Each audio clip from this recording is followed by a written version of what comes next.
ভালো ভালো জ্ঞান বা ভালো ম্যানেজ করতে এই ধরনের কথাবার্তা পাগল তারা এই ধরনের কথাবার্তা বলে।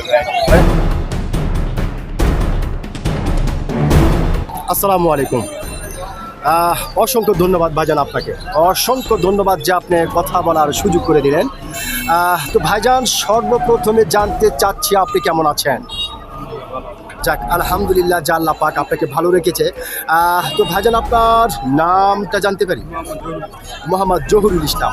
সুন্দর একটি নাম আপনার ভাইজান, চমৎকার একটি নাম আপনার। তবে একটি বিষয় বলতে আমি বাধ্য হচ্ছি, সেটা হচ্ছে আপনার নাম শুনে এবং আপনাকে সামনাসামনি দেখে যেটা বোঝা যাচ্ছে আপনি প্রচণ্ড একটি সাহসী মানুষ।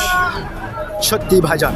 তো ভাইজান, যেহেতু আপনি বাংলাদেশের একজন সচেতন নাগরিক এবং একজন সাহসী মানুষ, সেই ক্ষেত্রে এই বিষয়টি আপনার কাছ থেকে জানতে চাচ্ছি যে ভারতের একজন প্রভাবশালী নেতা আমাদের বাংলাদেশকে নিয়ে একটি বিস্ফোরক মন্তব্য করেছেন। তিনি বলেছেন বাংলাদেশের যশোর এবং খুলনা অঞ্চলকে ভারতের সীমানা বলে দাবি করেছেন এবং এই অঞ্চলকে ভারতের সীমানা করে ছাড়বে বলে একটি হুমকি দিয়েছেন।